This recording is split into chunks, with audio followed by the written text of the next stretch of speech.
Up está de volta com mais um episódio e hoje, Tainá Garcia, Diga. Estamos instaurando a revolução. Temos uma grande novidade aqui para nossa audiência, o QG é nosso. Sim, deu início à dinastia Taicelos no Up, né? Nova era, a era de bronze, talvez. Pô, acho que a gente merece um prata aí. É, eu sempre achei esquisito que tudo começa na era de ouro e vai decaindo, né? Marvel e DC é meio assim, tipo, acho que é DC principalmente. Tem a era de ouro, a era de prata, que é os principais personagens já não são da era de prata, e sei lá, se tem uma era de bronze, que provavelmente a galera, sei lá, foi pro multiverso, começou a matar geral. É meio pessimista essa ideia, né? É, eu na verdade não entendi o que você falou, porque eu não falo em língua de boneco de herói.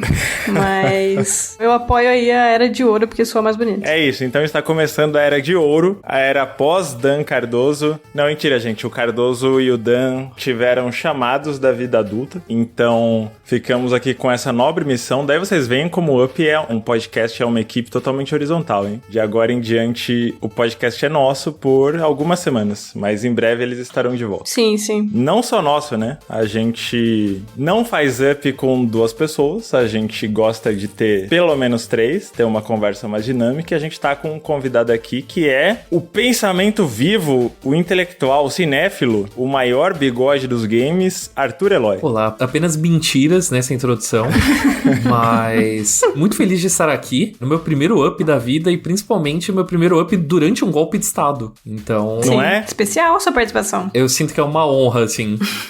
É um Up governo de transição, a gente tá mudando os ministérios. Ouvi dizer que o Cardoso e o Dan já nem voltam mais, então foi bom enquanto durou.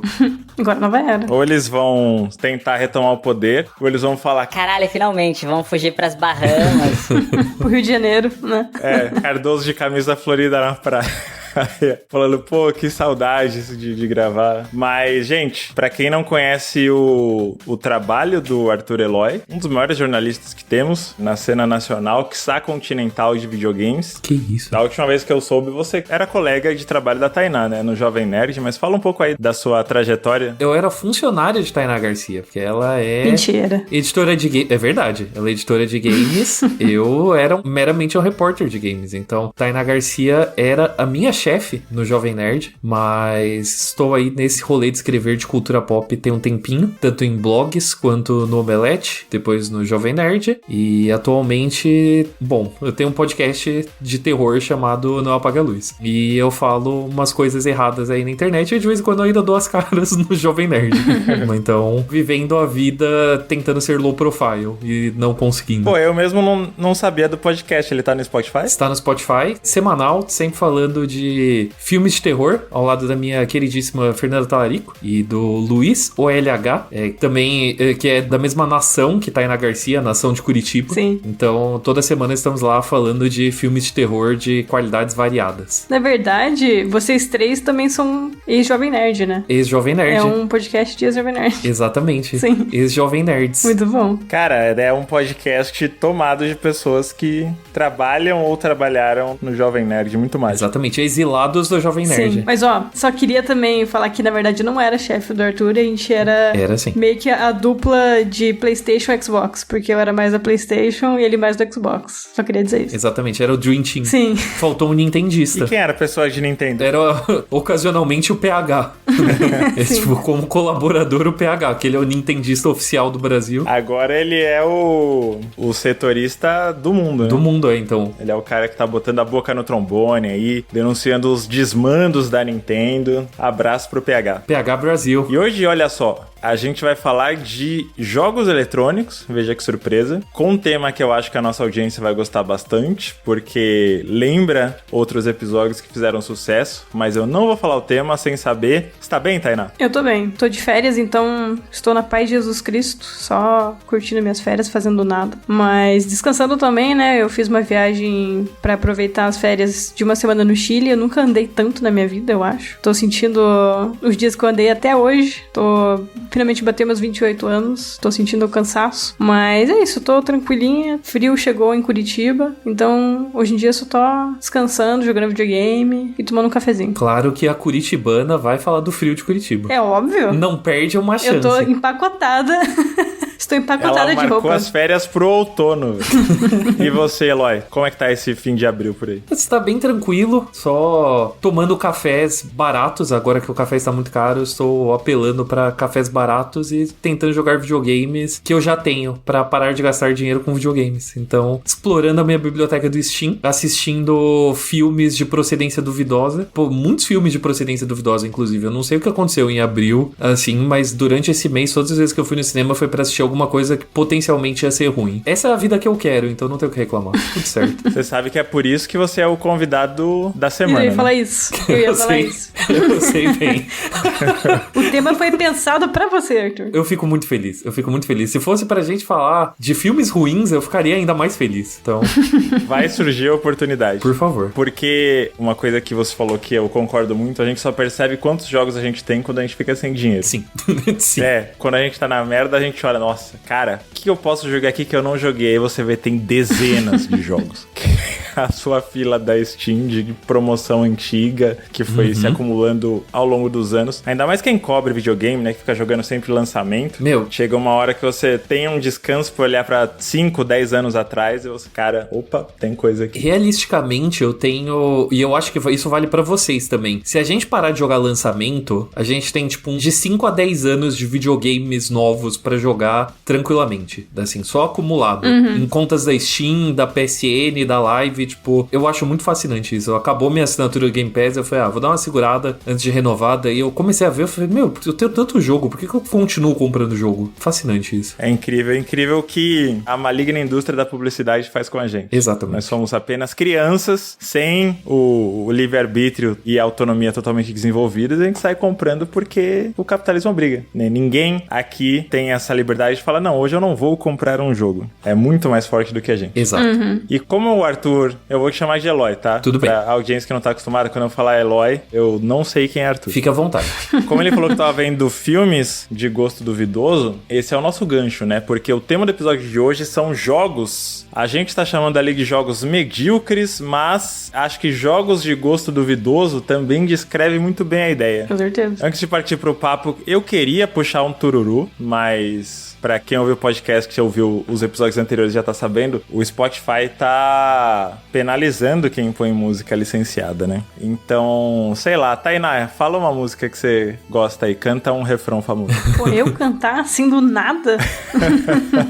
Nossa, ódio ao Spotify, cara, por ter tirado o nosso tururu, sabe? Faz um tururu então, e aí o Zabuzeta põe, sei lá, edição no seu tururu. Fazer um tururu. Faz só um tururururu. Tururu. Pô, achei muito mágico, foi melhor do que eu esperava. Pô. Eu achei que você ia fazer a melodia de alguma música, mas você literalmente fez. Pô, você falou, tururu. fala um tururu, aí eu fiz. Perfeito. Ó, Zabuzeta, pode usar esse tururu toda semana agora. Aí, ó, incrível.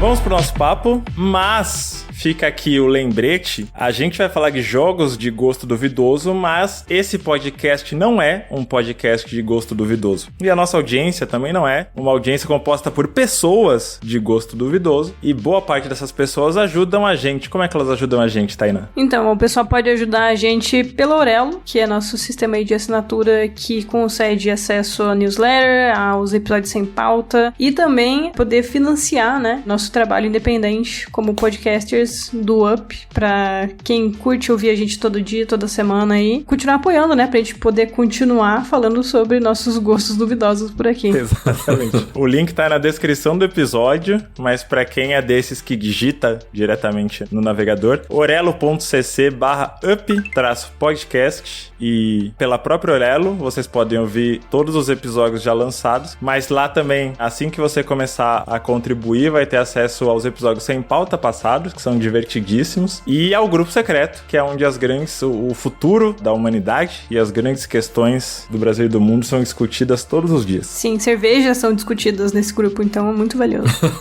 E vem aí o Sem Pauta da Tainá contando da viagem pro Chile. Sim, Eu teremos. contando da militância. Nossa, eu tô tão militante que eu ia começar o episódio falando, e aí minha camarada Tainá Garcia? Seria incrível, tá? Daria total a vibe da nossa tomada aqui do podcast. Mas vamos pro nosso tema, pro grandíssimo, nobre episódio, inestimável episódio. E eu quero começar perguntando pra vocês. Eloy, Diga. o que você entende por um jogo medíocre? Ou um jogo de gosto duvidoso, já que você gosta dessa expressão? Eu diria que um jogo de gosto duvidoso, ele é um jogo que ele não tem exatamente a pretensão de agradar a todos e que às vezes ele toma decisões ousadas que nem sempre dão certo, sabe? Ou então que falta um certo polimento em algumas áreas que são importantes, né? Pode ser tanto na narrativa, quanto na jogabilidade, quanto na direção de arte. Sempre tem alguma coisa ali que não tá 100%. Em videogame a gente costuma meio que olhar de um jeito muito bom ou ruim, né? É tudo muito binário, assim, não tem muito aquela fatia do meio. Então, o jogo de gosto duvidoso é justamente o jogo que ele geralmente apanha no começo, ele é tratado como ruim, e daí só depois de um tempo ele vai passar por um revisionismo histórico das pessoas olharem e falar, pô, na real tinha ali coisas muito, muito boas. Então, pra mim, isso é um jogo de gosto duvidoso. Às vezes vira cult até, né? Exatamente. Surge uma fanbase de um jogo que na época foi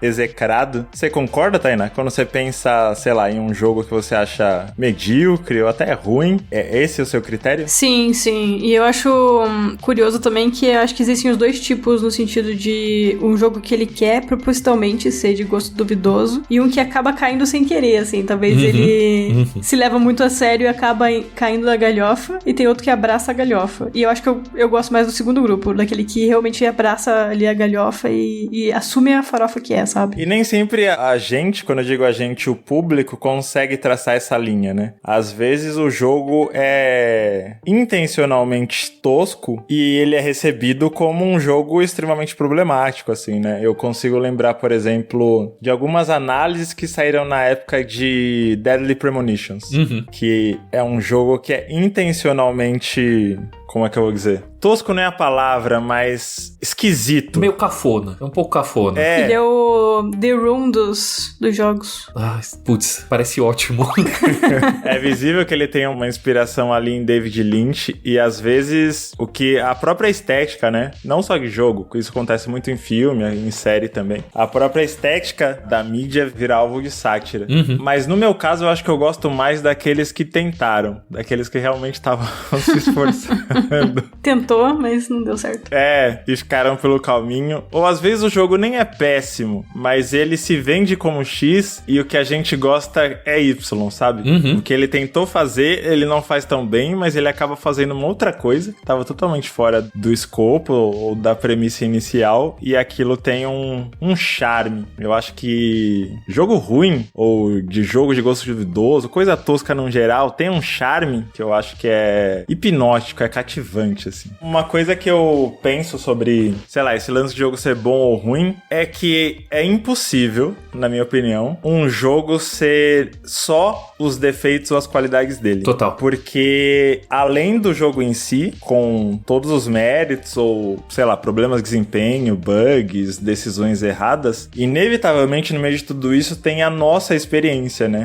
Como que a gente interagiu com aquilo. E isso varia bastante de caso a caso. É muito esquisito, né? Você pensar em um jogo e falar, não, esse jogo é horrível, no sentido de ou ele é muito entediante, ou ele não é divertido, ele é angustiante. Na real, cada pessoa vai reagir de um jeito. Eu imagino que você, Eloy, se diverte com coisas que outras pessoas achariam um problema. Eu gosto de pensar que sim. Eu tento não pensar muito sobre o que é o meu gosto. Eu sei que ele é duvidoso, mas eu tento não, definir muito ele e sim me deixar levar por vibes. Eu já fui um pouco mais ativo em entender o porquê que eu gostava de coisa ruim. Eu acho que mais quando eu tava na faculdade. Eu fiz rádio e televisão. Quando eu tava na faculdade, eu tentava entender o que era esse apelo dos filmes ruins, mais do que videogame até, que eles tinham em mim. E eu cheguei numa crítica de cinema que eu gostava muito, que eu acho que ajudou a esclarecer um pouco as coisas pra mim, que é a Pauline Kael, que ela tinha uma frase muito boa, que era sobre cinema, né? Falando que filmes são tão raramente grande arte, eles são tão raramente arte grandiosa que se você não consegue apreciar lixo gracioso, né, grandioso, você nem tem motivo pra estar assistindo filmes. E eu acho que isso vale meio que pra todo tipo de arte, sabe? Se você filtrar só pelo que é bom, é uma coisa tão rara você pegar alguma coisa que é realmente boa, que se você não gostar ali da média, da arte completamente mediana, eu acho que não dá pra você realmente se dizer fã de tal mídia, sabe? Se você só assiste filmes bons, você provavelmente não gosta muito de filme, sabe? Se você só joga jogos bons, você provavelmente não gosta muito de jogos. Então eu acho que, principalmente a gente que tem bastante tempo livre pra dedicar a essas mídias, videogame, cinema, televisão, blá blá, eu acho que meio que a nossa função é justamente nadar ali naquele espaço do meio, sabe? Em tentar fisgar as coisas boas no meio do lixão.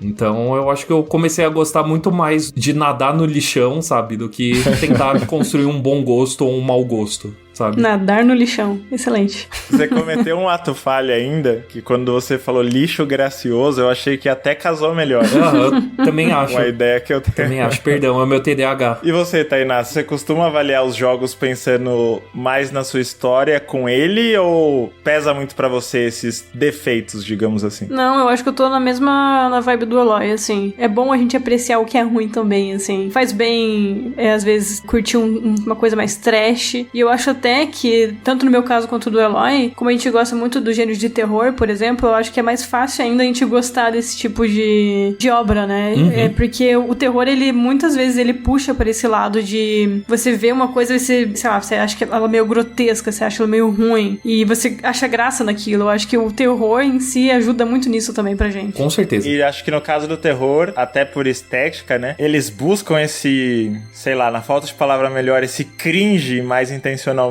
né? Do que outros gêneros, imagino. Incômodo, né? O termo que usam, né, é o camp, né? Que é o cafona. Não necessariamente proposital, né? Porque você pode ter um camp que ele não é necessariamente proposital. E justamente isso que torna ele camp. Mas é essa breguice, essa cafonice que torna alguma coisa tão adorável, sabe? Tão chamativa. No terror, isso é muito comum. Algumas coisas tentam ser propositalmente brega e não conseguem. E algumas coisas tentam ser extremamente sérias e é isso que torna elas bregas, sabe? E no terror, eu sinto que a galera de terror costuma procurar essas coisas que são um pouquinho mais desajustadas, né? Pô, total. E você comentou uma coisa que bate muito com quem eu acredito, que é... Vou escrever na cabeceira da minha cama. Quem só vai atrás de jogo bom não gosta realmente de videogame. Eu acredito de verdade nisso, assim. Talvez gostar não seja a palavra. Eu acho que até gosta, mas não ama.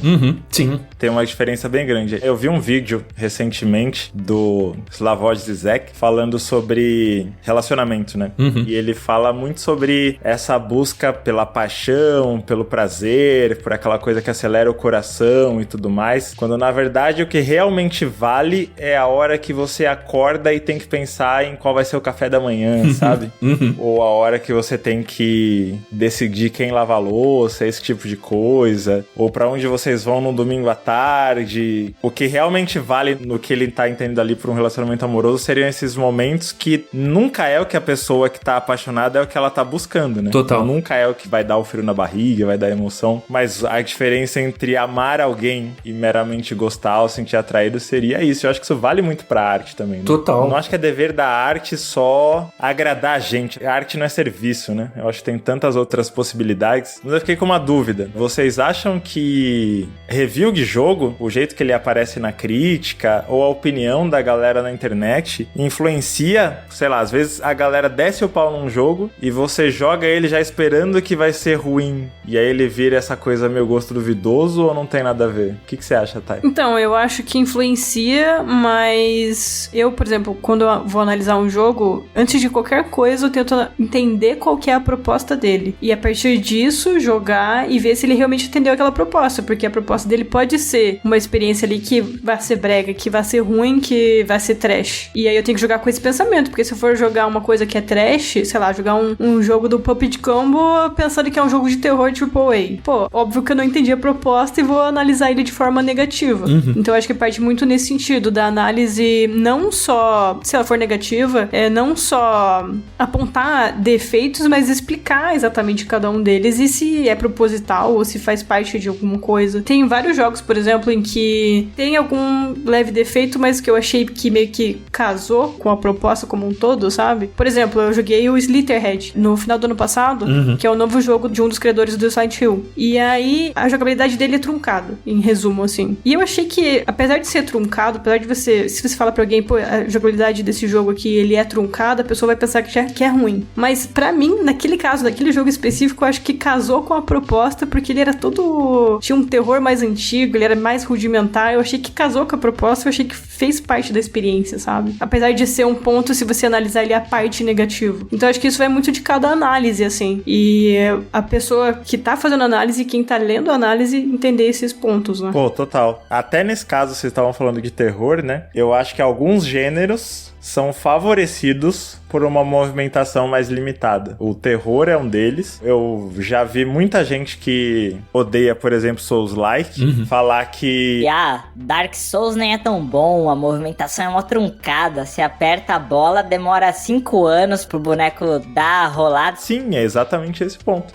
O cálculo do tempo de resposta é parte do ritmo da luta, assim, né? Eu jamais diria que isso é um problema, ou que é um defeito. Assim como eu nunca achei um problema, e eu sei que muita gente acha, inclusive o remake corrigiu isso, eu nunca achei um problema você não poder mirar e andar ao mesmo tempo em Resident Evil 4. Total. Eu penso que tem uma questão de que a crítica de videogame ela ainda é muito nova em comparação a outras formas de arte. A crítica de videogame ela é muito nova e ela nasceu num contexto tão bizarro quanto os videogames, né? Porque ela é muito atrelada àquela coisa do guia de compra. Pô, a base do jornalismo de games é basicamente revistas das próprias fabricantes dos consoles, sabe? Então, no lado da crítica tem muito essa coisa de se vale ou não a pena, e os jogadores também são um pouco meio condicionados nessa ideia, porque videogame é mó caro, né? Então, não dá pra você, geralmente, gastar muito dinheiro numa coisa que você não sabe se você vai realmente amar, né? E a indústria entende muito isso e passou décadas e décadas fazendo o que eles chamavam de streamline, né? De você deixar as mecânicas do jogo mais palatáveis pra todo mundo, né? De você simplificar, de você facilitar. Então, tipo, o videogame, ele era pra ser mais estranho, ele já foi mais esquisito. O videogame AAA, né? Tipo, pelo menos falando nesse âmbito, assim, de grandes jogos, de grandes estúdios, ele foi passando por uma simplificação justamente porque é caro de fazer, é caro pro consumidor comprar. Então, tudo isso acabou tornando os videogames até mais parecidos com o cinema mesmo, né? Ou então os jogos correm atrás de tendências de outros jogos que fizeram sucesso, sabe? Então, tem muito dessa dinâmica que acaba atrapalhando os videogames serem um pouco mais esquisitos, tanto no ponto de vista de produzir, quanto no ponto de vista de jogar mesmo, né? De você conhecer. Eu acho que, inclusive, boa parte do contato das pessoas com jogos esquisitos, jogos estranhos, é, sei lá, a geração do Play 1 e do Play 2, falando aqui no Brasil, né? Porque você comprava jogo por 10 conto no camelô, sabe? Você comprava um jogo porque a capa era legal, você foi na banquinha e falou, pô, isso aqui parece demais. Só viu a capa e 4 imagens, assim, na capinha atrás. Você compra e você joga alguma coisa completamente sem expectativa, tanto expectativa financeira quanto de ouvir de outras pessoas, sabe? Você joga completamente cabeça vazia e mente aberta e acaba jogando alguma coisa bizarra, um jogo licenciado de algum filme que você gosta, qualquer coisa do tipo. Então eu sinto que pra gente aqui foi o momento que a gente foi mais receptivo com esses jogos mais esquisitos, mas hoje um jogo custar R$350 ou R$500, no caso dos jogos do Switch 2, fica muito difícil você experimentar alguma coisa que é meio fora da caixinha, sabe?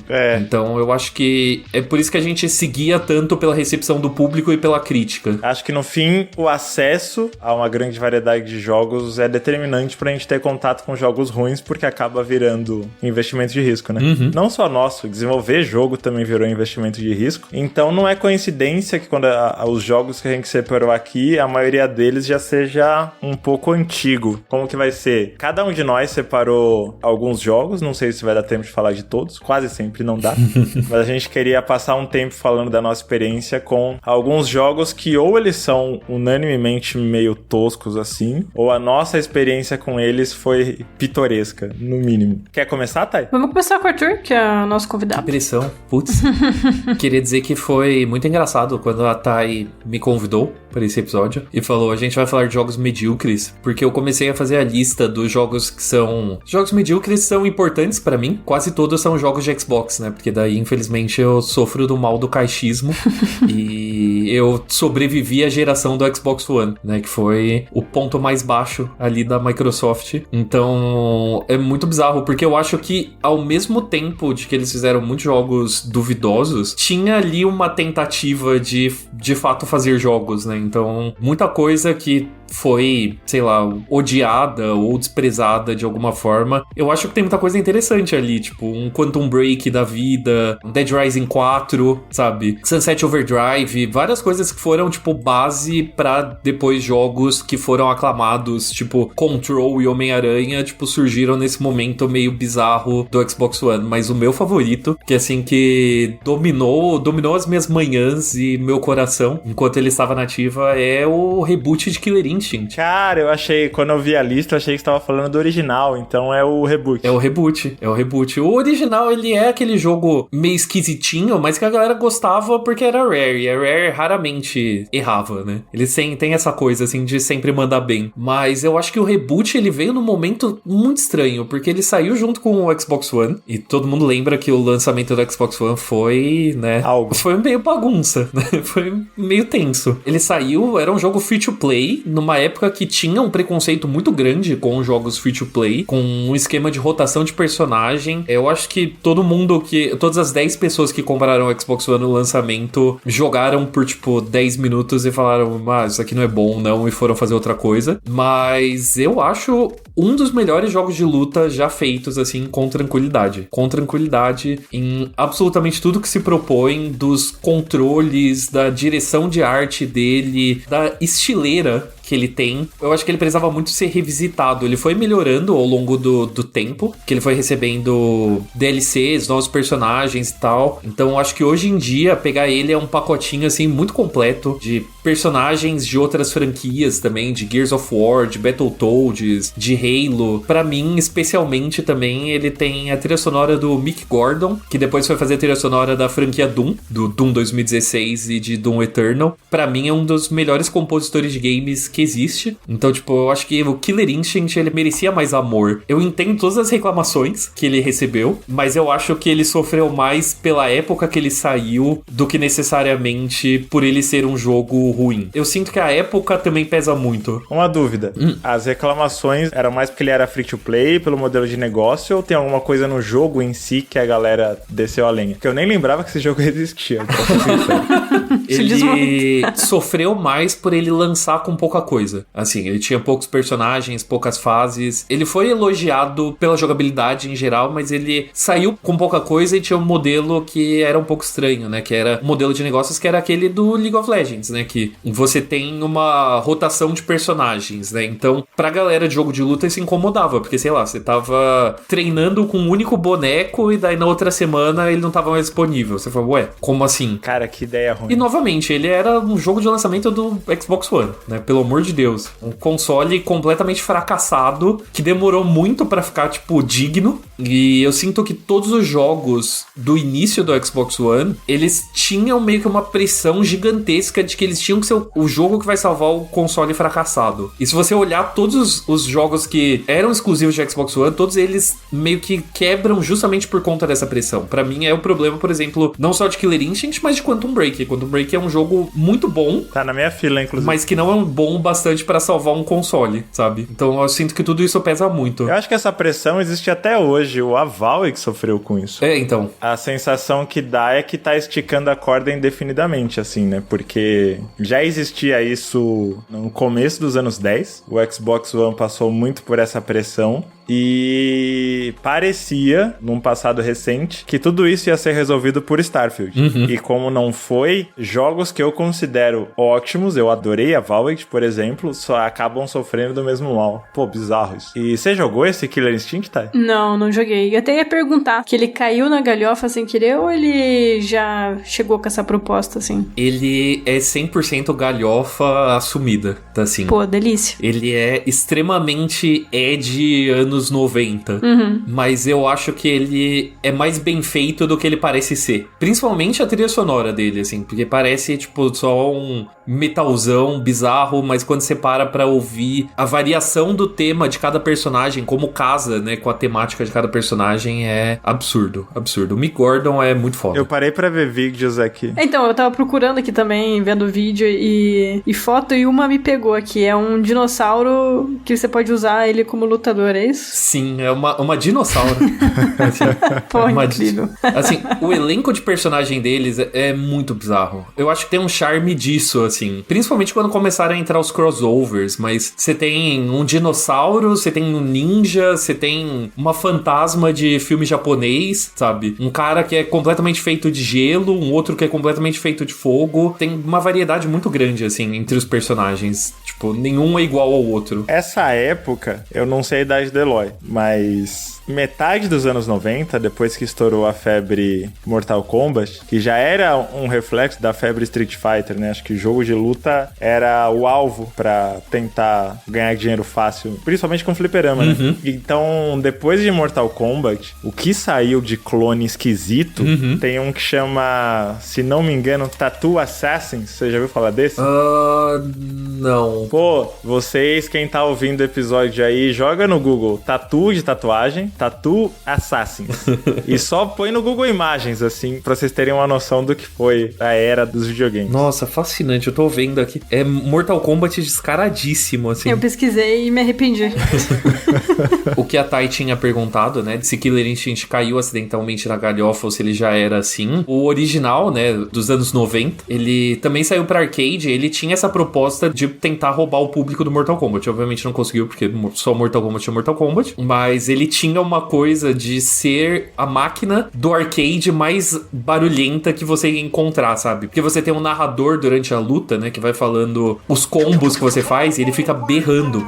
Inclusive, tipo, se você vai fazer a finalização, que é o equivalente do Fatality de Killer Instinct, que é um Ultra Combo, entra uma voz gritando, assim, né? Tipo, Ultra Combo! Que, tipo, no fliperama, gritava, assim, tipo, acima de todas as outras máquinas, sabe? Então ele sempre foi muito esse negócio meio edgy dos anos 90. Eu adoro. Joga em Killer Instinct, cara, por favor. Marketing agressivo. Agressivíssimo. Tá aí. E uma última dúvida. Você ainda fez o serviço de acessibilidade, que é o jogo é de graça, né? O jogo é de graça. Eu até vi aqui, ele tá na Steam, ele é gratuito até hoje. Mas quem vai jogar hoje pode escolher os personagens livremente ou continua o mesmo esquema? Continua o mesmo esquema da rotação de personagens. Cara, isso não faz nenhum sentido. Isso não faz nenhum sentido. Mas se você assina o Game Pass, tem no Game Pass, que é a versão digna, né? Com mais personagens. Pelo menos, se eu não me engano, a versão do Game Pass já tem todos os personagens. Tipo, todas as 3 temporadas. Mas, de qualquer forma, baixem e joguem, assim, porque vale muito a pena. Pô, incrível. Incrível. Eu tava vendo aqui que o Battletoads tem literalmente o sapo do Battletoads. É o sapo, o Rash. Bizarríssimo. Pô, bizarríssimo. Incrível. Muito bom. Sabe esses rolês meio não planejados, que para uma galera na casa de alguém, tá todo mundo levemente bêbado, ninguém quer ir pra casa, mas também ninguém sabe o que fazer? Essa é a hora de baixar. Exatamente. Pô, incrível. Exatamente. Recomendo. E você, Thay, o que você tem pra gente aí? Então, o meu principal jogo que eu trouxe pro episódio é um jogo que eu acho que ele faz meio que as duas coisas. Ele caiu sem querer na galhofa e ao mesmo tempo abraçou. Porque é o Resident Evil 6, que é provavelmente um dos Resident Evil mais odiados entre os fãs de Resident Evil. E que, pô, tem um cantinho carinhoso no meu coração, assim. Porque ele é ruim no geral, assim. A estrutura narrativa dele é uma bagunça. Tem diálogo, assim, que é muito mal escrito. É uma salada bizarra de personagens do Resident Evil, porque eles quiseram aproveitar vários deles ao mesmo tempo. E inventaram que o Wesker tem um filho. É assim, uma bagunça atrás de bagunça, mas eu acho ele divertidíssimo, porque ele parece querer se levar a sério quando você tá jogando. Só que tem umas coisas que você fica, cara, não é possível. Eu acho que isso é proposital, a breguice. E aí você fica nessa confusão, nessa dúvida. O jogo inteiro você acaba entrando nessa vibe dele, assim. E eu acho que eu diria que o highlight dele, assim, o que mais me pegou foi ele poder ser jogado com 2 pessoas. Eu acho que isso pra mim fez total diferença, assim, porque ele tem uma estrutura narrativa em que ele divide os personagens em duplas. Aí tem o Leon e a Helena, se não me engano era o nome dela. Tem o filho do Wesker e a Sherry Birkin. Tem também o Chris e o Pierce. Então você vai meio que transitando entre eles, assim. E você pode ir com um amigo. Pô, e rir da galhofa em conjunto é uma experiência, assim, única, assim, sem igual. O jogo, ele tem os seus momentos Resident Evil de sempre, como você, sei lá, tem que matar um CEO que é um mutante do nada. Tem o Chris dando soco em pedra, tem, de novo, o Wesker com o filho do nada, que não faz sentido nenhum. E então, é uma bagunça atrás de bagunça, mas que ele tem um charme especial, assim, e eu me diverti muito quando eu joguei. Quando eu joguei com a minha irmã. E, cara, era rir de diálogo, era rir dos monstros, era só risada, assim, era só diversão. E achei que foi a mais pura galhofa, assim, uma galhofa sincera, sabe? Que nem eu falei, você fica meio confuso no sentido de que quando você joga, parece que ele se leva a sério, só que ele tem seus momentos, assim, de breguice que você acaba abraçando, sabe? E eu sinto que a Capcom meio que tava nessa vibe, assim, eu acho que eles lançaram um jogo pensando que era sério, e daí quando viram que as pessoas estavam vendo que era meio mediano a qualidade, eles meio que falaram, tipo, não, é galhofa, sabe? Então eu acho que a própria Capcom entrou nessa vibe, assim. Eu gosto muito desse jogo, tem momentos, assim, que é breguice, ó, puríssima, e eu acho ele extremamente divertido, daí ele tem um cantinho especial no meu coração, assim, apesar de ser muito odiado por muita gente. Cara, pior que você trouxe um jogo que ele tá... Não diria que tá no meu backlog diretamente, mas sabe quando fica um ruído na sua cabeça de você deveria dar uma chance para... Total isso. Eu tenho ele na minha coleção aqui também. Eu ganhei uma cópia de 360 e eu falei, eu vou jogar Resident Evil 6. Eu me comprometo. Eu acabei de citar Resident Evil 4, né? Eu vou só resumir porque que ele tá nessa fila pra mim. Eu tenho a impressão que Resident Evil 6 foi um jogo em que aconteceu aquilo que a gente tava falando antes, que a recepção do público influenciou a minha impressão do jogo. Sim. Porque, sei lá, não vou lembrar agora, eu lembro de ter jogado partes dele, da única coisa que eu curti minimamente foi a campanha do Leon e olha lá. Sim. Mas eu lembro disso, né? De, a história não faz sentido. E, nossa, parece que Resident Evil tá tentando ser Kingdom Hearts. Tinha uns comentários meio assim. Foi incrível.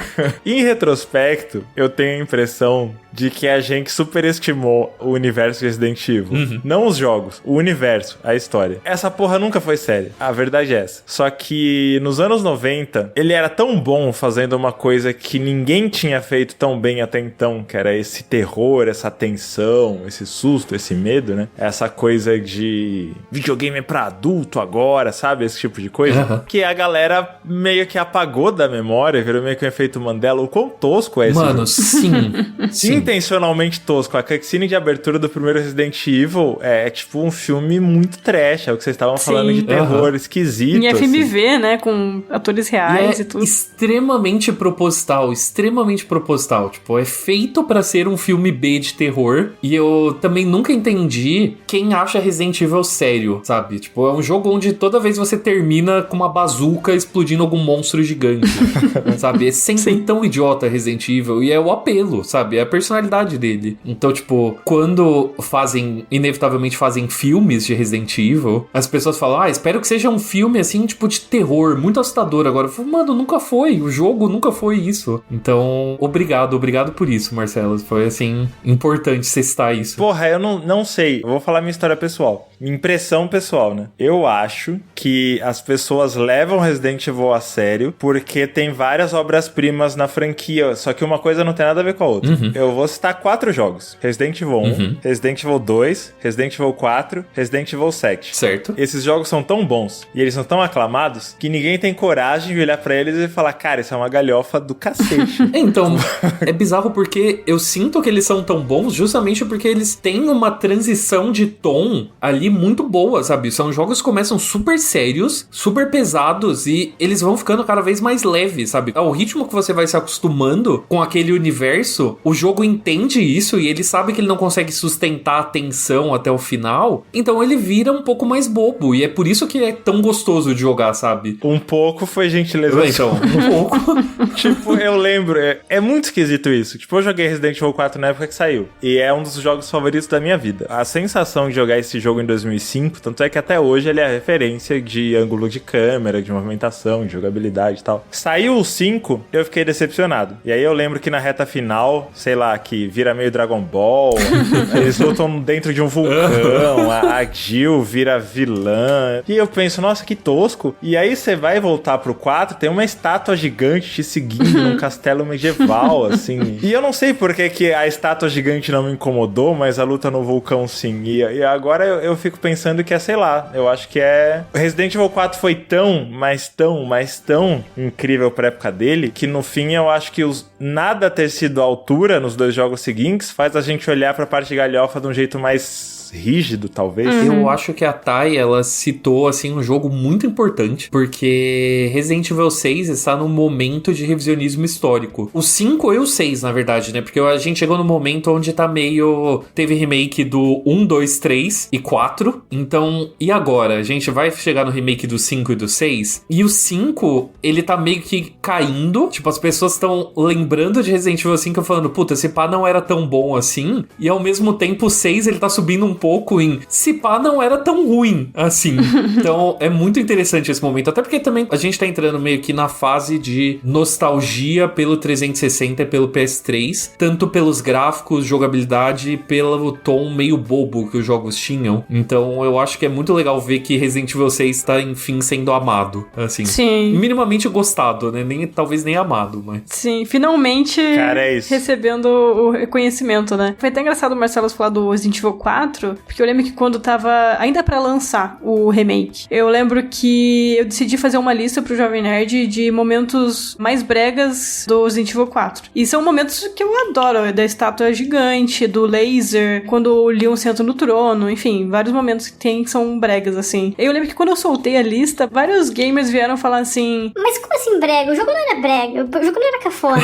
Eu fiquei, mano, era sim. Era muito cafona. Continua sendo, inclusive no remake. Eu achei isso muito engraçado. Cara, o próprio detrás de ti. Cara, isso é tosco. Isso é muito... E ainda tem aquele momento que é tipo um jogo de garra, de pegar pelúcia. Cara, é muito estúpido. É muito estúpido. Assim, você joga Resident Evil 4 e daí você vê Resident Evil 6 depois e você fala, mano, não tinha outro caminho a não ser chegar em Resident Evil 6, sabe? É a conclusão natural dessa franquia. E eu sinto que, eventualmente, na fase que a gente tá agora, de tipo Resident Evil 7, 8 e futuramente um 9, a gente vai chegar nesse ponto de novo de um Resident Evil inteiramente imbecil, sabe? Porque é o único ponto onde você pode chegar. O próprio 8, em relação ao 7, já é bem mais absurdo. Eu acho que eles tentaram... Até porque eu imagino que Resident Evil 7 foi muito influenciado pelo PT, né? Pelo teaser do Silent Hills. Então acho que eles tentaram, pelo menos na primeira metade, dar um tom mais sóbrio. E aí, passado esse mistério, o 8 eles já meio que foda-se.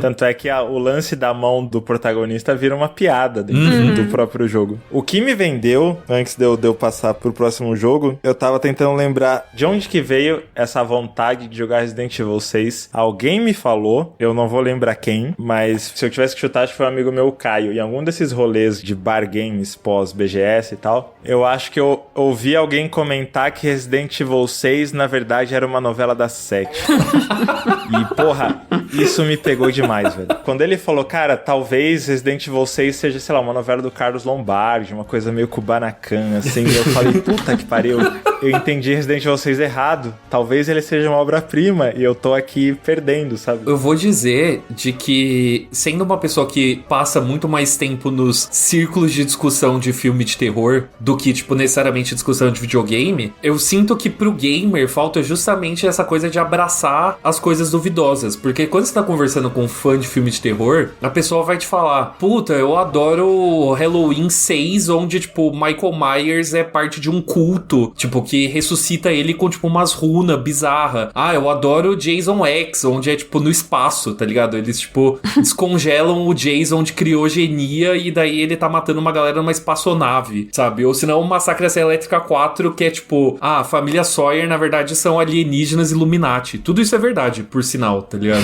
Então, tipo, as pessoas, elas têm já essa noção de, tipo, obviamente, não tem nada a ver com os filmes bons da franquia, sabe? Você gostar de, tipo, Massacre da Serra Elétrica 4 não faz o primeiro ser pior, sabe? Você gostar de Massacre da Serra Elétrica 2, que tem literalmente um pôster oficial do filme, e aí eles refazendo a capa de O Clube dos 5, não faz o Massacre da Serra Elétrica 1 ser menos assustador, menos intenso, menos importante, sabe? Mas você abraça justamente o quanto a própria franquia é capaz de se desvirtuar. E eu acho que falta isso em videogame, principalmente para videogames que tem franquias tão grandes assim como Resident Evil. Às vezes, um jogo bobo, tipo, extremamente extremamente bobo numa franquia que tem clássicos de verdade, às vezes é saudável, sabe? Significa que tem um ecossistema bom ali. Ou momentos, né? Tem muitos jogos que a gente não pensa neles como bobos, mas eles sabem brincar, sabem tirar um barato, nem que seja por um momento sequer. Assim. Eu acho que jogos japoneses fazem isso com muito mais elegância. Total. Transitam, né, entre o ridículo e o dramático, o sério, o tenso, com menos amarras, eu acho. Isso me lembrou que o próprio Death Stranding, por exemplo, ele tem uma pegada toda séria, mas tem momentos de diálogo ali que vai pro cafona e que você só toma risada, né? Tem uma parte lá em que eles fazem referência, eles fazem um trocadilho, né, com o nome da Peach, do Mario, com Beach, tipo, de praia. E do nada, assim, tem uma frase super cafona e você fica tipo...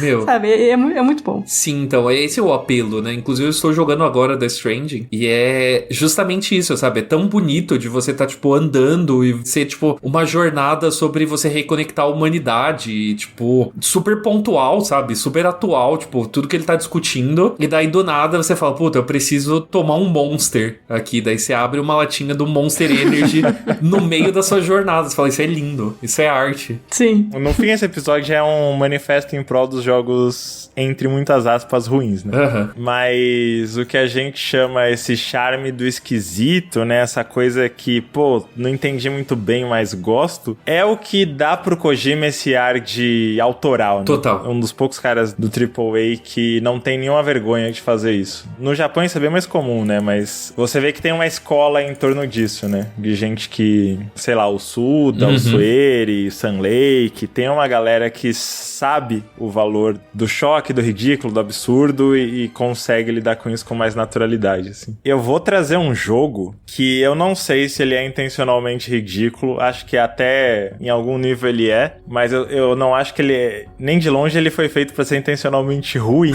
ele é, que é o Mortal Kombat Mythologies Sub-Zero pra gente, né? Ousadíssimo. Cara, esse jogo, ele marcou muito a minha vida em duas épocas diferentes. Primeiro, quando ele saiu, porque, sei lá, eu acho que eu nem tinha um senso crítico tão apurado pra achar ele ruim na época. Eu achava só muito impressionante, assim. Ele foi muito propagandeado pelas revistas da época, né? Porque tava bem nessa febre Mortal Kombat. Aliás, não foi combinado da gente falar de jogos que remetiam a terror ou a Mortal Kombat, mas no fim, tá tudo ali. Bem nisso que eu tava falando dessa era de febre, né? De Mortal Kombat, de vários clones saindo e tudo mais, surgiu a ideia de um spin-off de Mortal Kombat que puxava pra parecia que puxava, né? Na prática não, mas parecia que ele ia pra uma direção de um outro gênero muito popular nos anos 90, que é o beat'em up. De Final Fight, Tricks of Rage, Tartarugas Ninja, tudo mais. Era febre nessa época também. E eu pensei que eles iam, sei lá, fazer um jogo de porradaria, um jogo de ação, porradaria meio beat'em up, pra contar a história dos personagens de Mortal Kombat. Fazia muito sentido. Tanto é que o nome do jogo é Mortal Kombat Mythologies, tipo, de aprofundar lore, né, a mitologia da série, 2 pontos, Sub-Zero. Dando a entender que, porra, inevitavelmente esse jogo vai ser um grande sucesso, porque Mortal Kombat é um fenômeno. Então, daqui a 6 meses a gente pode fazer um Mortal Kombat Mythologies Raiden.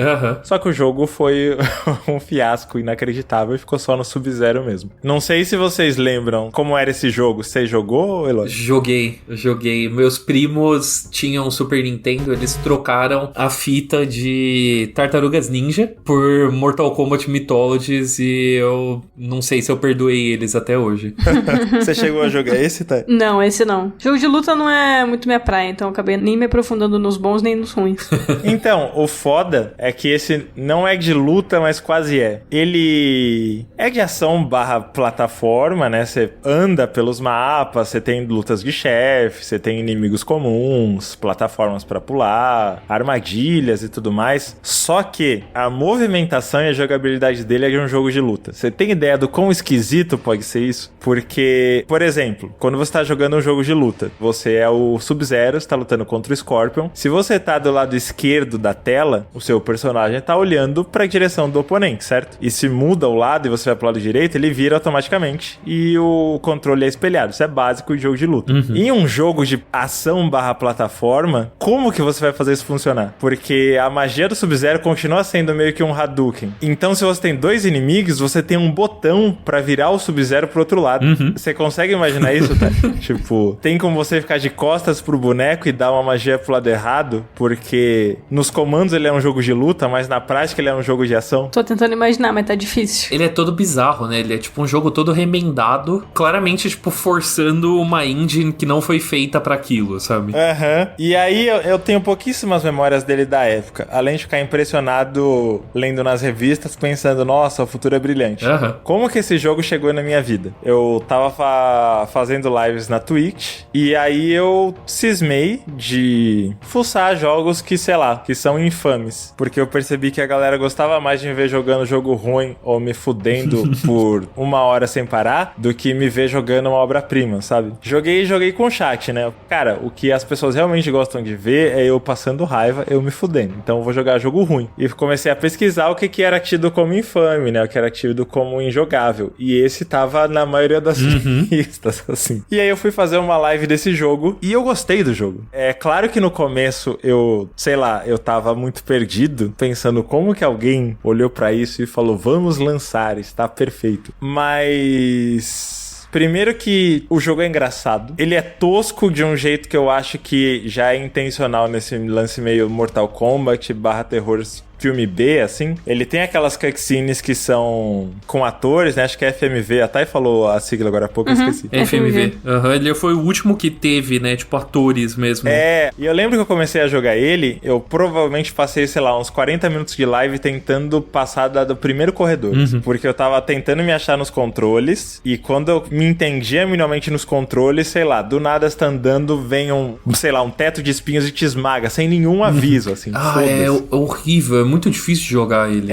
Não, você tem que decorar onde estão todas as armadilhas. Se eu estivesse jogando sozinho na minha casa, sei lá, no sábado à tarde, talvez eu só ficasse meio puto e desistisse 15 minutos depois. Mas em ambiente de live, isso, além de você tá se desafiando a jogar porque tem gente esperando que você faça isso, as mortes acabam virando humor, assim. Era muito engraçado. Toda vez que eu morria de jeito idiota, era muito engraçado. Eu fiz até uma compilação disso. Aí, quando eu terminei a primeira fase, que eu já tinha me habituado com o quão impossível e o quão tosco era, já tinha dado as minhas risadas, e eu fui pra segunda fase, que é ainda mais difícil, que ela tem umas plataformas no ar, assim, é muito fácil você cair em abismo. Como eu já tava acostumado com o ritmo do jogo, eu fiquei engajado. Eu entrei num modo meio ok, desafio aceito. E eu, no final da terceira fase, eu já não queria mais parar de jogar.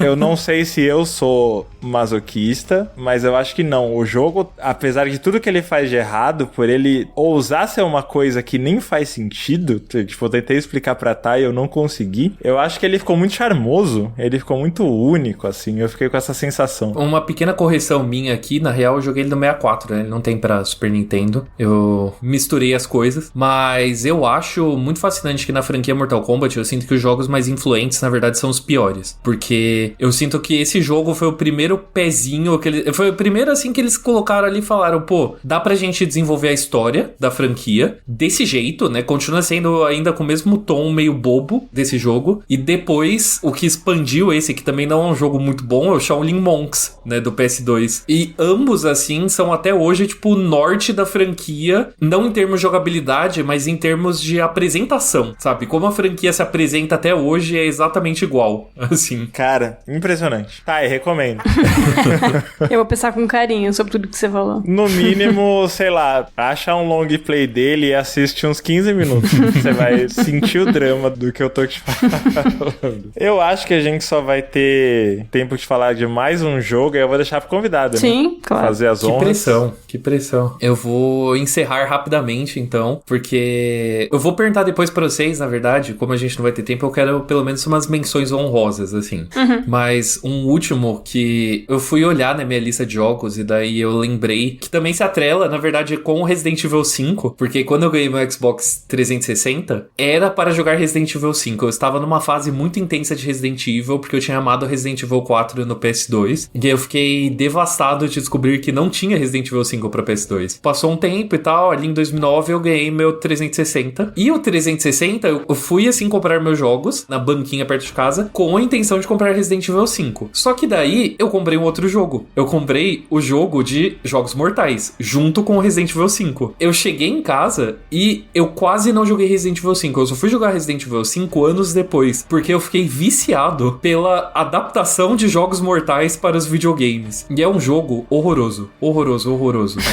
Tipo, terrível em todos os sentidos. Bom, Jogos Mortais, pra quem não sabe, né, a franquia de filmes de terror, que teve até o presente 10 filmes, praticamente dominou as bilheterias dos anos 2000, foi saindo um filme por ano, sobre pessoas tentando sobreviver a armadilhas mirabolantes de um serial killer sádico chamado Jigsaw. O jogo, ele cria uma história original, que se passa entre o primeiro e o segundo filme, pegando um dos personagens do filme que é meio jogado de lado, e daí eles resgatam ele no jogo. E eu coloquei esse na minha lista porque eu acho que, além do momento, como é o caso de Killer Instinct, outro fator que pode afetar muito a percepção de o que é um jogo de gosto duvidoso é pra quem ele é destinado. Porque o jogo de Jogos Mortais, ele obviamente apanhou muito nas reviews e a galera não gostou no geral, mas ele é feito especificamente pro fã nerd de filme de terror. E se você é esse tipo de pessoa, puta, ele é um prato cheio. Porque não só ele tá expandindo a mitologia completamente tosca da franquia, como também ele tá te colocando pra jogar o que você vê nos filmes, sabe? E ele realmente consegue fazer isso. Ele é um survival horror muito moldado pelos Silent Hills da época, ali de 2008, 2009, aquele Silent Hill em terceira pessoa. A Konami, que distribuiu o jogo, inclusive bancou o desenvolvimento, querendo transformar Jogos Mortais em um novo Silent Hill. Eles tinham planos mirabolantes, assim, pra fazer uma franquia. E então você tem aquela coisa do combate ser difícil, de você ter que correr atrás dos equipamentos, meio que improvisar com, tipo, pedaço de madeira, cano. Ele tem minigames pras armadilhas, tanto as que você é a vítima, quanto as que você tem que salvar outras pessoas, que nem acontece nos filmes, geralmente. E ele tem uma atmosfera bem pesada, assim, sabe? Tipo, de você tá andando por uns galpões, assim, aquela coisa bem industrial, bizarra, e daí você abre uma porta e a porta, tipo, tem um quick time event de uma armadilha, que é, tipo, sei lá, uma shotgun em cima da porta, sabe? Dá um susto do caralho, sabe? Se você erra do nada, tipo, você morre, sabe? Seu personagem tem a cabeça explodida. Então, ele tem essa coisa de, tipo, muitos perigos, de ser imprevisível, mas pra fãs da franquia Jogos Mortais, ele é um prato cheio, porque ele teve envolvimento dos criadores de Jogos Mortais, o James Wan e o Lee Wanell,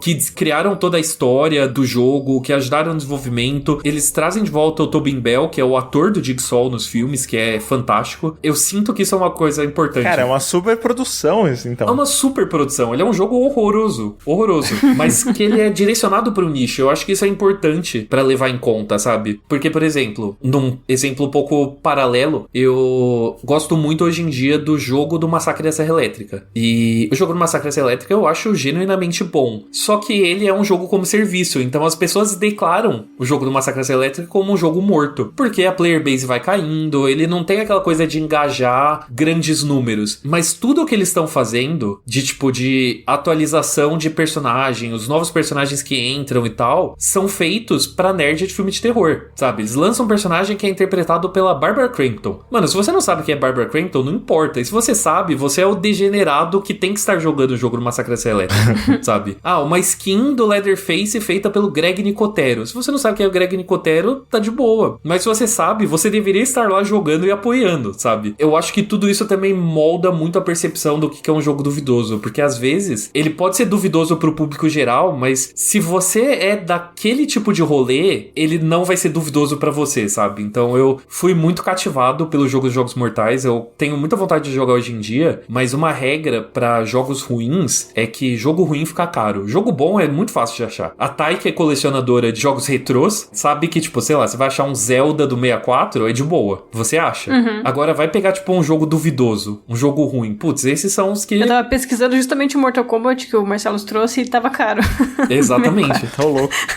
Jogo ruim sempre encarece. Se você achar uns jogos mortais no precinho de Xbox 360, fale comigo, por favor. Pô, eu tava procurando, porque você realmente me vendeu o jogo, assim. E vendo pelas imagens, ele é todo focado em puzzle, né? Porque você tem que escapar e ajudar os outros. Eu achei que toda a estética dele é bem legal também. E ele parece ser terrível também, que é excelente. Ele é terrível. Ele é terrível, mas ele é muito bom. Eu acho que falando do jogo, o Eloy falou uma coisa que, porra, bate muito com o que eu acredito nesse debate, que é, às vezes, o jogo nem é tão ruim assim, ou ele pode até ser, mas muitas vezes isso tem um nicho pensado, assim. O fato de você não ser parte daquele nicho vai influenciar muito a sua visão daquele jogo. E cai do que a gente tava falando mais cedo, né? O desenvolvimento de jogos virou investimento de risco, comprar um jogo de videogame também. Então, jogar seguro com as expectativas do público é fazer jogos que apelam pra um público, sei lá, o maior possível. O mais abrangente que você conseguir. E aí você perde o charme da coisa nichada, né? Que hoje em dia tá mais nos jogos independentes. Que bom que eles existem, mas na indústria mainstream você perde muito esse apelo da coisa que é pensada pra um público. E tudo bem se, sei lá, o seu vizinho, a sua tia não fizerem parte também desse público, porque o importante é que esse público exista. E acho que antigamente jogo nem se falava tanto em AAA, né? Porque não era tão caro assim fazer um jogo, mas de um jogo que era muito aguardado, que é a capa de revista e tudo mais, ele pode ser tosquíssimo ou só muito, muito, muito específico e tava tudo bem, assim, isso foi se perdendo com o tempo. Tem coisas que eram um pouco fascinantes na geração do PlayStation 2, de que talvez os desenvolvedores esperavam atingir uma parcela grande do público, mas que não conseguiram, e hoje em dia você olha e fala, meu, como conseguiram fazer isso, sabe? Por exemplo, a última vez que o Sean Connery interpretou o James Bond não foi num filme, foi no jogo de From Russia with Love, né? Eu esqueci qual que é o nome do filme em português, mas é a adaptação em videogame dele, que é um jogo em primeira pessoa. O Sean Connery voltou pra, tipo, interpretar o James Bond. Foi a última vez que ele foi o James Bond. Hoje mesmo, minha namorada me mandou um Reels que ela viu do jogo de Sopranos, que saiu pra PlayStation 2, que é tipo um GTA de Sopranos, e tem todo o elenco da série. Tipo, eles pegaram todos os atores da série pra fazer, tipo, o jogo que é uma história nova, sabe? Porque o desenvolvimento de games, ele não era tão caro e jogos licenciados eram o rolê, né, dessas gerações, do Play 1, do Play 2. Então você tem coisas ali que na época foram lançados como produtos da cultura pop, como parte, né, da cultura pop em geral, mas que hoje são coisas muito de nicho, sabe? E eu sinto que, voltando pro que eu tinha falado no começo, de tipo, se você só joga jogos bons, você provavelmente não gosta muito de videogame. Hoje em dia, eu sinto que é o seu dever moral correr atrás dessas coisas que, tipo, se você é a pessoa que pira com uma série de TV mais antiga, sabe? Com algum tipo de filme mais bizarro, você devia estar correndo atrás desse tipo de experiência, sabe? É, tipo, cutucando uns fóruns, lendo aí umas wikis perdidas, sabe? Porque às vezes você vai esbarrar numa coisa que você fala, meu, isso daqui foi feito pra mim. Como que eu não fazia ideia disso? Então, eu acho que é meio que o seu dever moral procurar essas coisas mais duvidosas. E muito provavelmente, falando por experiência própria, vai reviver alguma coisa que morreu na sua relação com videogames. 100%. Assim. Porque, cara, eu posso garantir que tem muita gente ouvindo esse episódio, que bate, assim, de idade com a gente, tá perto dos 30, já passou dos 30, assim, que joga videogame meio que no piloto automático. Tipo, é uma coisa que te acompanhou pela maior parte da sua vida e você continua fazendo, mas que faz um tempo que tá meio um marasmo, assim. É muito fácil imaginar uma pessoa que pegou um jogo do momento, que é um jogo bom, sei lá, um exemplo recente seria Assassin's Creed Shadows. E aí você chega do trabalho, vai lá jogar 2 horinhas, você tá gostando do jogo, vai dormir, segue a vida, mas no fundo você não tá surpreso. Você pensa, eu já joguei isso outras vezes. Tipo, isso é muito parecido com vários outros jogos que eu já joguei. E aí você pega um jogo nota 7, nota 6 de 2004 e de repente você tá se divertindo horrores tentando entender o que tá acontecendo ou passando de uma parte específica, e aí você vai no YouTube, você acha alguém que já jogou aquilo, ou que fez um conteúdo sobre aquilo, ou acha alguém que tá streamando aquilo, e acende um foguinho, uma paixão, sei lá, uma coisa lúdica da relação com o jogo que tava morna há muito tempo e você não tinha percebido, assim. Exatamente. Acho que isso, sei lá, acho que isso acontece bastante. E eu queria saber as menções honrosas de vocês, assim. Se vocês tivessem, assim, tipo, uns 3 jogos de cabeça. Pode começar. Então, eu tenho 2 de cabeça aqui, porque eu pensei muito se eu ia colocar eles ou não pra falar. Um deles eu lembrei quando a gente tava gravando, inclusive, que é o jogo do Severa 13, que ele é no estilo do jogo do Massacre da Serra Elétrica, que o Eloy tava comentando. Ah, é tão bom.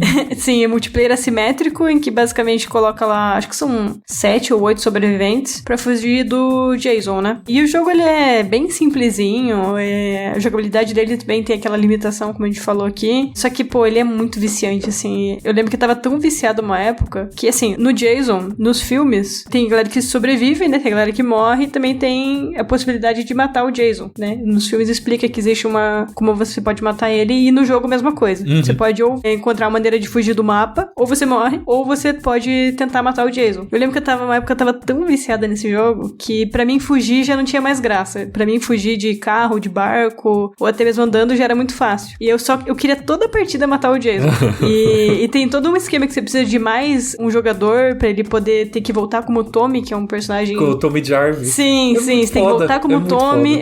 Você tem que achar o suéter da mãe do Jason no mapa. E eu lembro que eu sabia de cor onde podia dar o spam da casinha do Jason e tal. E eu lembro que eu tava tão viciada que eu só queria matar o Jason e queria fazer, também quando eu jogava com ele, eu queria fazer todas as mortes, porque você pode matar na lareira, você pode matar no acampamento, pode matar de um monte de forma possível. E só que ele é muito bobo, assim, ele só é isso, basicamente.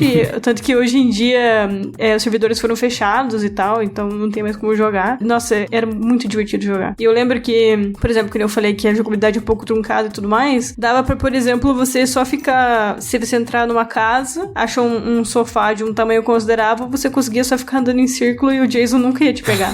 Então ele tinha essas... Então, tipo, eu fazia isso direto pra zoar o Jason e tal, os caras ficavam muito putos. Então tinha direto esses leves defeitos no jogo que deixavam ele engraçado. Pô, eu tenho vários vídeos de eu fazendo isso com vários Jason, de ficar só andando em círculo no sofá. Então, pô, ele tem um lugar especial no meu coração também. E outro jogo que eu ia comentar é o Vampire, que ele é um jogo de vampiro do mesmo estúdio do Life is Strange. Essa descrição soa muito promissora, mas o jogo é bem ruim.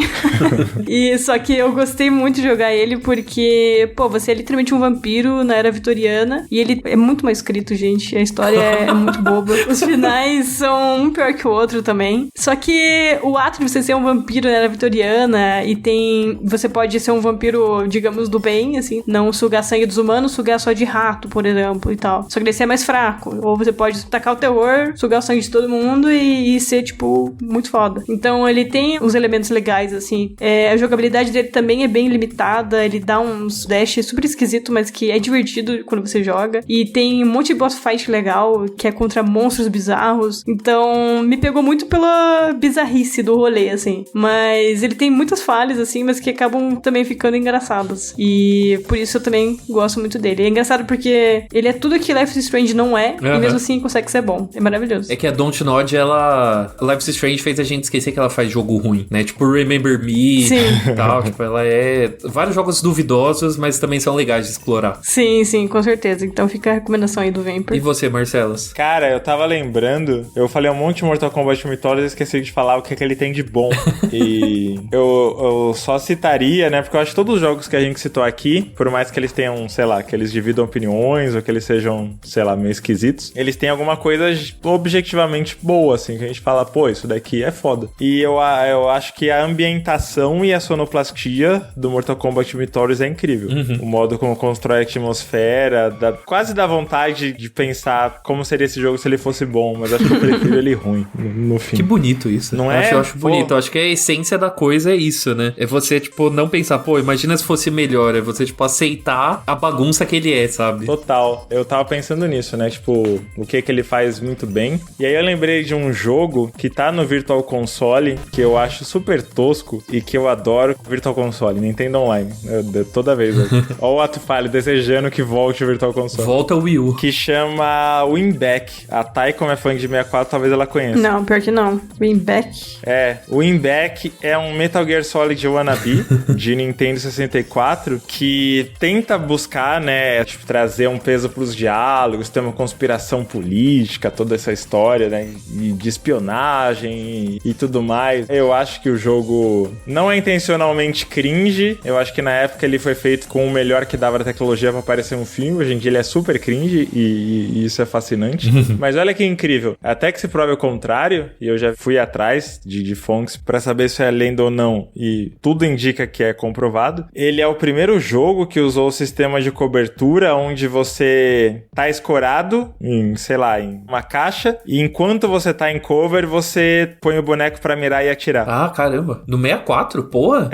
Que todo mundo lembra imediatamente de Gears of War, né? É uma mecânica muito consagrada hoje em dia, mas é de um jogo de 99, que é meio tosco, que chama Winback. Eu acho muito incrível, né? Tipo, um jogo que ninguém lembra que existe, que é meio duro e meio esquisito em várias das mecânicas dele, aplica bem uma ideia que virou um padrão da indústria, né? Eu acho isso muito impressionante. Pô, que demais. E eu acho que ele tá, se eu não tô maluco, ele tá no Nintendo Online. A Thay que gosta de Nintendo 64, por exemplo, deixa eu ver. Eu acho que tá. Eu dei uma pesquisada aqui, eu já vi a capa dele lá, acho. Esse e o Killer Instinct são as recomendações do episódio, que é custo zero. Custo zero, é. Quer dizer, pra quem já assina o Nintendo Online. Exatamente. E eu ia citar, eu acho que eu já citei esse jogo em outro episódio, mas eu adoro um jogo chamado Pac-Man 2 The New Adventure. Eu acho que eu falei dele, inclusive, no episódio que era sobre jogos ruins que amamos, alguma coisa assim. Pac-Man 2? Que é literalmente a sequência de Pac-Man. Meu Deus. Que não tem nada a ver com Pac-Man. Exceto, sei lá, que tem o Pac-Man ali. Mas ele não tem labirinto, não tem... É um side-scroller. Melhor, é um point and click sem mouse. Point and click? Não. Caralho, que incrível. Pac-Man 2 é um point and click que você não tem o mouse, porque ele é de Super Nintendo, e ele não usa... Tem um mouse, né, do Mario Paint Super Nintendo. Ele não usa ele. E como que você aponta, se você não pode clicar? Se você vê uma foto do jogo, você vê que tem um estilingue na parte de baixo, né? Você aponta pra mirar o estilingue e você atira. E aonde você atira, você chama a atenção do Pac-Man pra ele ver que tem demais! Lá. Que demais! Maravilhoso.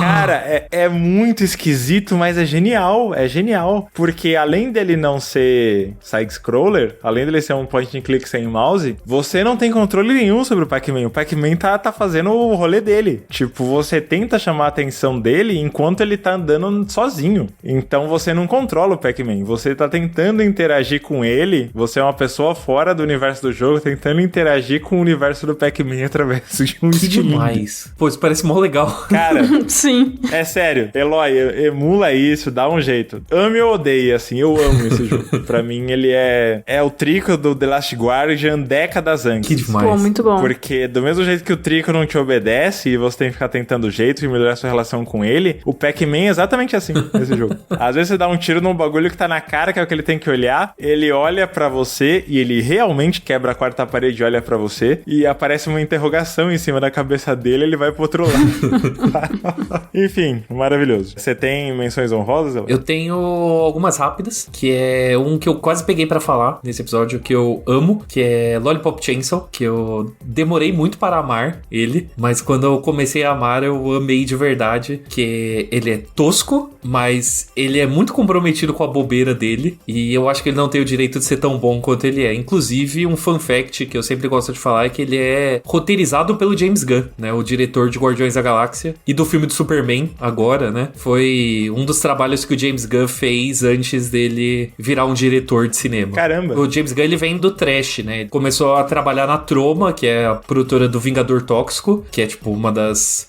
joias raras da podreira. Então o James Gunn, ele vem desse rolê, né. Obviamente, ele também fez os filmes do Scooby-Doo e tal, mas entre Scooby-Doo e Guardiões da Galáxia, ele escreveu o roteiro de Lollipop Chainsaw, então eu tenho um carinho muito grande por esse jogo, pela trilha sonora dele, pela bobeira. E um outro que eu acho que, tipo, algumas coisas, elas saem... Foi o que eu falei, né? Elas saem como, tipo, produtos blockbuster e tal. Tem uma recepção ruim e daí acabam virando coisas de nicho. É um jogo de 2012 que foi publicado pela EA, um jogo de tiro, chamado Syndicate, que é um remake em primeira pessoa de um jogo de estratégia de PC. E que pra mim, assim, em termos de estileira de um jogo cyberpunk, ele é, assim, tipo, um dos melhores. E pesquisando pra esse episódio, que eu quase falei dele também, eu vi que o roteiro foi escrito pelo Richard K. Morgan, que é o autor de uma série de livros chamado Carbono Alterado, que já virou série na Netflix e tal. Então, pra mim, tudo clicou, assim, porque, putz, Syndicate é muito, muito bom. Eu também tenho muita vontade de rejogar ele, e eu também não acho uma boa cópia de 360. Então, se você tiver, e já pedindo dicas também, eu estou caindo num buraco de jogos ruins e duvidosos agora, porque eu estou numa fase obcecado por Clive Barker, que é o criador de Hellraiser, e ele escreveu 2 jogos de tiro que ele fez, que um que chama Undying, que tem a venda no GOG, e eu já comprei pra jogar muito em breve, e um outro que se chama Jericho, que é um jogo de tiro de 360 e PS3, que dizem que é um dos piores já feitos, ninguém gosta, mas tudo que eu vejo dele parece incrível. Então,